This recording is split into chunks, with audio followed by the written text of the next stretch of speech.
L'éducation environnementale dans les milieux scolaires est l'un des outils efficaces face aux enjeux environnementaux que connaît la République démocratique du Congo.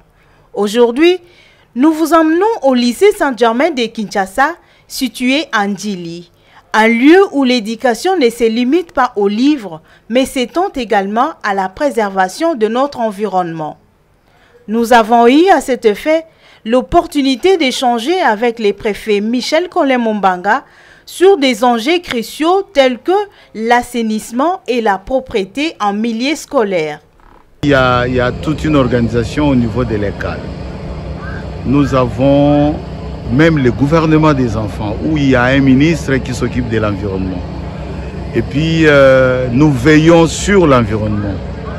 Il faut remarquer qu'à tout moment, on essaie un peu de parler aux enfants sur la propreté.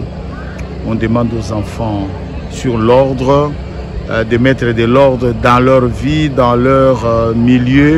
L'éducation environnementale est essentielle pour sensibiliser les jeunes générations aux défis écologiques qui nous entourent. Au lycée Saint-Germain, cette mission est au cœur de préoccupations. Le préfet Michel Collin-Mombanga nous explique l'importance d'instaurer des pratiques durables dès le plus jeune âge. En sensibilisant les jeunes à l'importance de la propreté et de l'assainissement, nous sémons les graines d'un avenir durable. Quand on parle de l'environnement, et souvent j'avais dit au début là, c'est d'abord moi-même. Comment je m'habille, comment je suis, comment je vis avec tout ce qui m'entoure. Et c'est ce que nous disons et nous rappelons souvent aux enfants. Et surtout, on insiste sur la propreté. La propreté, c'est une très grande valeur. Et on est propre en tout. Dans sa partie physique, on doit être propre en esprit, propre au travail, propre. Donc c'est ce que nous insistons. Et nous demandons aussi aux enfants de veiller pour ça. Parce qu'un enfant propre, c'est un enfant ponctuel, c'est un enfant intelligent. L'éducation environnementale au lycée Saint-Germain de Kinshasa Ndjili est un exemple inspirant de la manière dont les écoles peuvent jouer un rôle clé dans la formation de citoyens responsables. En cultivant la propreté et l'assainissement, ils préparent les générations futures à relever les défis environnementaux de demain.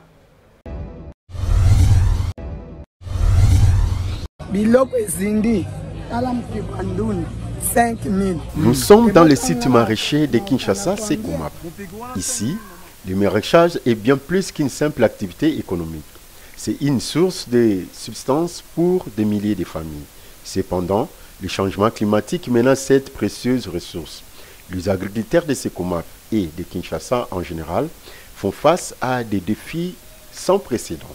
Les variations climatiques telles que l'augmentation des températures et le changement dans le régime de précipitation perturbent les cycles de culture.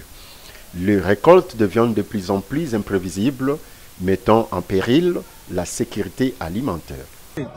Tous les produits sont apportés par les eaux des inondations. Regarde cette botte de légumes, ça coûte 5 000 francs. Et comment je vais le défaire pour vendre aux autres au marché? Je vais le défaire à combien de morceaux?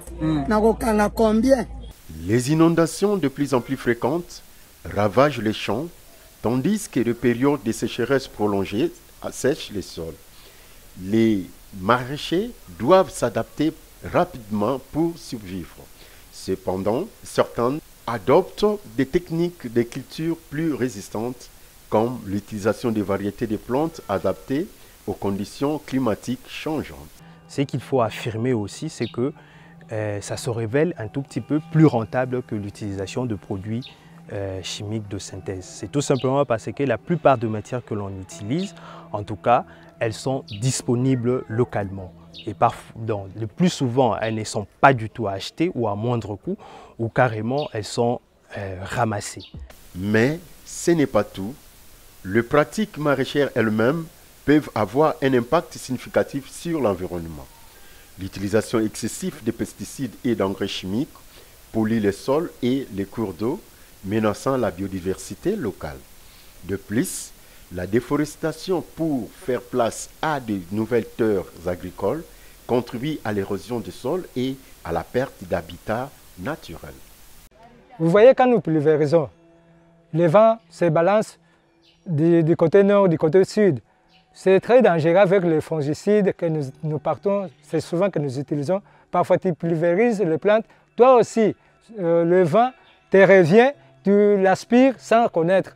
Tu auras une maladie que tu ne sauras pas d'où est venue cette maladie. Donc c'est mieux d'utiliser les plantes naturelles, ce que nous appelons la bio. À Kinshasa, l'avenir du maraîchage dépend de notre capacité à s'adapter et à innover. En unissant nos efforts pour protéger notre environnement, nous pouvons assurer la pérennité de cette activité essentielle pour les générations futures. Ensemble, cultivons un avenir durable. Au cœur de l'Afrique, la République démocratique du Congo, avec sa vaste biodiversité et ses ressources naturelles, joue un rôle crucial dans la lutte contre les enjeux climatiques mondiaux. Cependant, la sensibilisation et la connaissance des Congolais sur ces enjeux restent à explorer. Que pensent réellement les habitants de la RDC, en particulier ceux de Kinshasa, de leur pays et de son avenir? Bon, la RDC a un potentiel énorme en matière de forêt, qui est évalué à 155,5 millions d'hectares, ce qui correspond en fait à 67% de la couverture forestière du pays, à 10% des forêts tropicales du monde, 38% de celles de l'Afrique et 60% des forêts du bassin du Congo. Donc c'est vous dire que ce potentiel est énorme en fait pour notre pays. Dans les rues animées de Kinshasa, les habitants vaquent à leurs occupations quotidiennes sans réaliser que leur pays, avec ses vastes forêts et ses rivières majestueuses, détient une clé essentielle pour lutter contre les changements climatiques. La RDC, avec ses ressources naturelles, pourrait devenir un modèle de durabilité, un véritable pays solution. La RDC, c'est notre plus grosse enveloppe en faveur de la préservation de la biodiversité en Afrique. La RDC est un pays solution. C'est un pays immense, qui a une ressource forestière immense. C'est un facteur à la fois de développement pour les populations, mais c'est aussi un facteur pour la conservation de la planète. Pour réaliser cet objectif, il est essentiel d'engager la population à travers des initiatives concrètes et des politiques environnementales robustes. En initiant ces efforts, la population congolaise peut contribuer à faire de son pays une solution viable face aux défis climatiques mondiaux. Pour réussir à faire en sorte que la forêt soit moins dégradée, une des options, c'est justement l'agroforesterie, c'est-à-dire d'accompagner et d'encourager les communautés locales à planter les arbres dont ils ont besoin pour fertiliser les sols, produire du bois à énergie, etc. Il est temps pour les autorités, les ONG et les citoyens de collaborer pour renforcer la connaissance et l'engagement autour des enjeux climatiques. Ensemble, ils peuvent transformer la RDC en un modèle de durabilité et de résilience face aux défis environnementaux. Bienvenue à Kinshasa, une ville vibrante et dynamique où la culture et la vie quotidienne se mêlent dans un tourbillon d'activités. Cependant, derrière cette effervescence se cache une réalité moins connue. L'abattage d'animaux et la consommation de viande, des pratiques qui soulèvent des enjeux environnementaux et sanitaires cruciaux. Chaque jour, des milliers d'animaux sont abattus pour répondre à la demande croissante de viande dans cette métropole en pleine expansion. Mais cette pratique soulève des questions importantes. Comment garantir le bien-être animal dans un contexte où la demande dépasse souvent les normes éthiques? Cette chèvre provient du Kikwit, à côté de Bandondoville. Je suis sûr de son état de santé. Elle vient d'effectuer un long voyage, donc elle est dans un état normal. Le marché de la liberté est vraiment la source intéressable de notre approvisionnement en chèvre. Si tu veux t'approvisionner à tout moment, tu ne manqueras pas d'y trouver quelques têtes. Ce marché est donc notre source d'approvisionnement que nous appelons la vie. Les enjeux environnementaux sont également préoccupants. L'élevage intensif contribue à la déforestation, à la perte de biodiversité et à l'émission des gaz à effet de serre. À Kinshasa, où la pollution de l'air et de l'eau est déjà un défi majeur, il est important de repenser notre rapport à la consommation de viande. Sur le plan sanitaire, la consommation de viande mal contrôlée peut entraîner des risques pour la santé publique. Les maladies zoonotiques, souvent transmises par des animaux malades, représentent une menace sérieuse. Les autorités sanitaires doivent donc renforcer les réglementations et sensibiliser la population sur les pratiques d'abattage et de consommation responsable. Les vétérinaires passent ici à tout moment. Comme vous pouvez vous-même remarquer, l'état de la chair de ma chèvre. Elle a une chair de très bonne qualité. Quand les vétérinaires passeront, ils procéderont au contrôle. Ce contrôle commence d'abord avec l'état de la peau de l'animal, puis il finira dans les restes du corps. Du moins, en ce qui me concerne, ma chèvre est en très bonne qualité. Il nous est déjà arrivé d'une chèvre que nous avons achetée en provenance de Kikwit. Dès sa descente du véhicule, nous l'avons achetée. Avant même l'abattage, elle a crevé. Nous avons commencé à la prêter pour la préparation. Les vétérinaires sont passés. Après les tests, ils ont trouvé que cet animal était malade. Cela a failli nous créer des ennuis avec la justice. Et ça a été très compliqué pour nous. La transition vers une consommation de viande plus responsable est possible, mais elle nécessite l'engagement de tous. Kinshasa, avec son énergie et sa créativité, a le potentiel de devenir un modèle de durabilité. En repensant notre rapport à la viande, nous pouvons non seulement préserver notre environnement, mais aussi garantir un avenir sain pour les générations à venir. Ensemble, faisons le choix d'un avenir meilleur.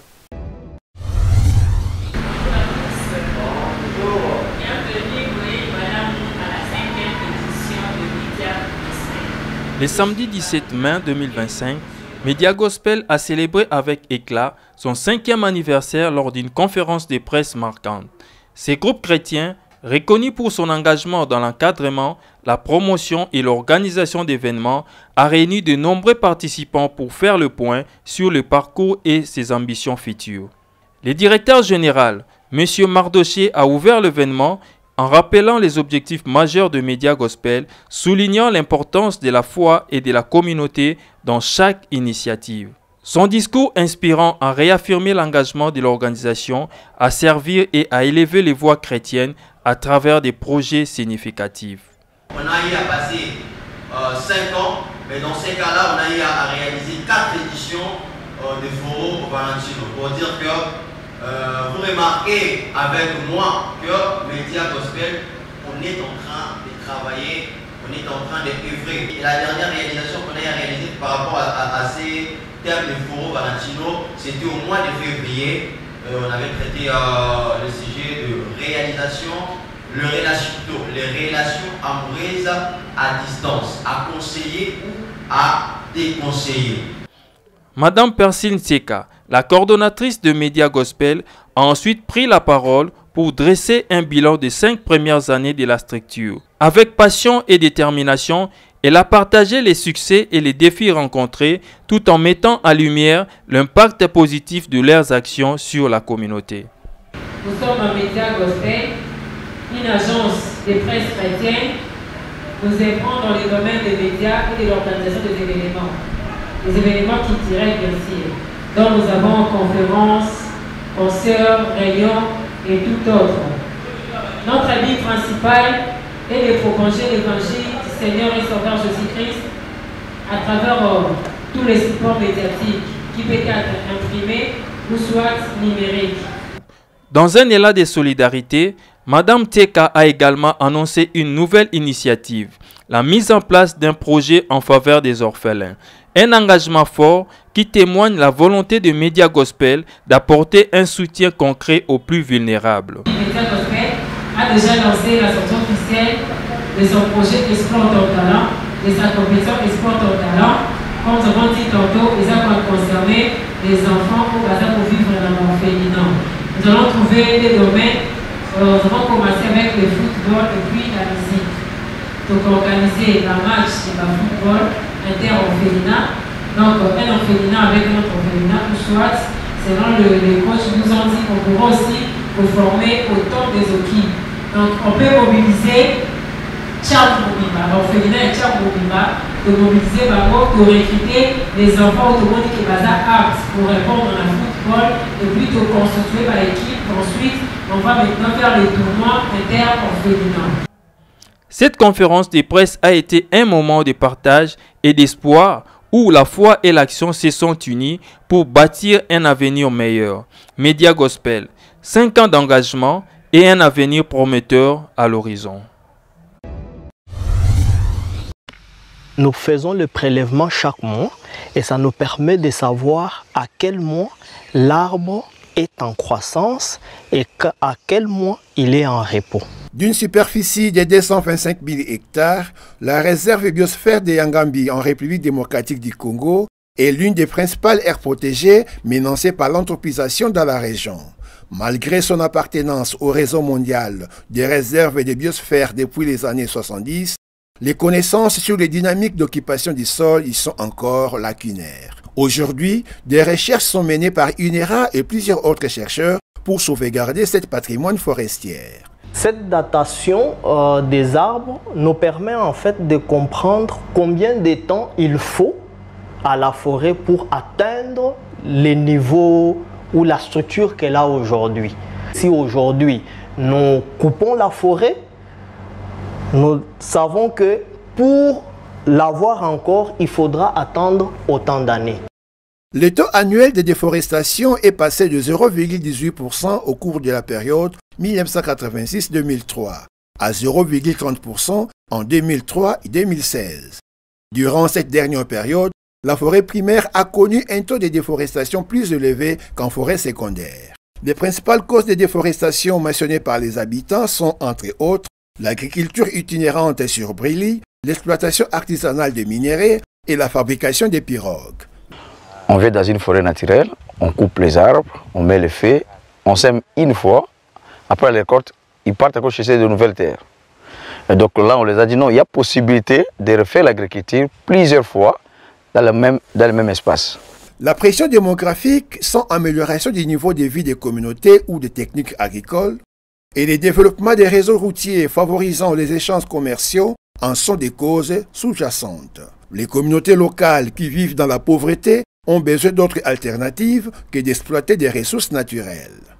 On peut se développer que si la ressource que nous avons, mais on doit plutôt savoir comment prélever la ressource pour satisfaire nos besoins et laisser encore la ressource se régénérer. Cette pression dénombre parmi les conséquences la déforestation qui a entraîné avec elle la dégradation du sol et qui plonge une grande partie de la population dans la pauvreté.